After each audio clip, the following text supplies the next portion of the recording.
सभी को नमस्कार। कैरियर फर्स्ट चैनल पर आप सभी का स्वागत है। आज का डिक्टेशन लिखने के लिए तैयार हैं। Ready start. संयुक्त राष्ट्र संघ के शिक्षा, विज्ञान और संस्कृति पर विचार करने वाले संगठन ने भी लगातार उन भाषाओं की वकालत की है जो विभिन्न कारणों से नष्ट होने के कगार पर हैं। वहाँ इस आशय के प्रस्ताव पारित किए गए हैं और भारत भी इन प्रस्तावों पर हस्ताक्षर करने वाले देशों में रहा है। 2 नवंबर 2001 को यूनेस्को की महासभा में सांस्कृतिक विविधता के बारे में जो प्रस्ताव पारित किया गया उसमें भी भाषाई विविधता को संरक्षण देने की बात की गई है। वैश्वीकरण की वजह से भारतीय ही नहीं बल्कि यूरोप के कई विकसित देशों की भाषाओं पर भी खतरे के बादल मंडरा रहे हैं।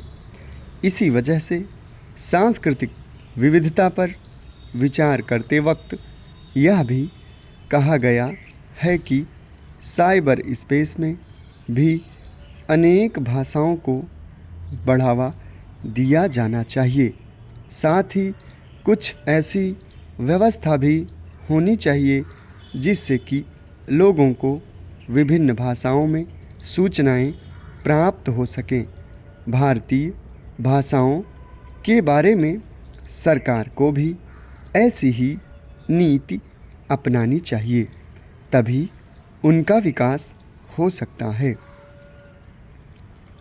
भाषा नीति के संबंध में एक अन्य महत्वपूर्ण बात यह है कि सरकार भारतीय भाषाओं के विकास के प्रति कितनी ईमानदार है।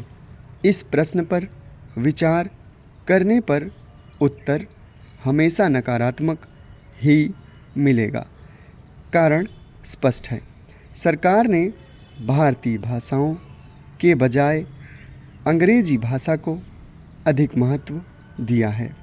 यहाँ तक कि राजभाषा के रूप में प्रतिष्ठित हिंदी भाषा को भी उनका समुचित स्थान नहीं मिल सका है।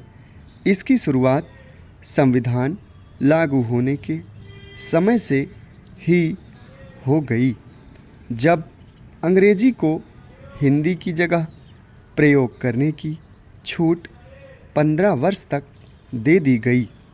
यही नहीं, इस अवधि को आगे और भी बढ़ाया गया और आज स्थिति यह है कि अंग्रेजी सर्वोपरि हो गई है। परंतु यह बात हमेशा कचोटती है कि अंग्रेजी को 15 वर्ष तक के लिए प्रत्यक्ष रूप से क्यों राजभाषा बनाया गया। लगता है नीति निर्धारकों में इच्छा शक्ति की कमी थी या फिर जानबूझकर यह नीति अपनाई गई।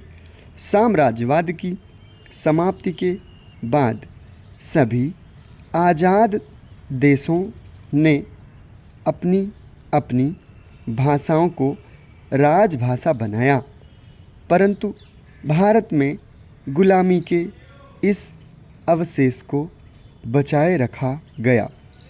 सन 1815 में जर्मनी के आज़ाद होने पर बिस्मार्क ने सभी कर्मचारियों को 1 वर्ष के भीतर जर्मन भाषा में कार्य करने के आदेश कड़ाई से दिए।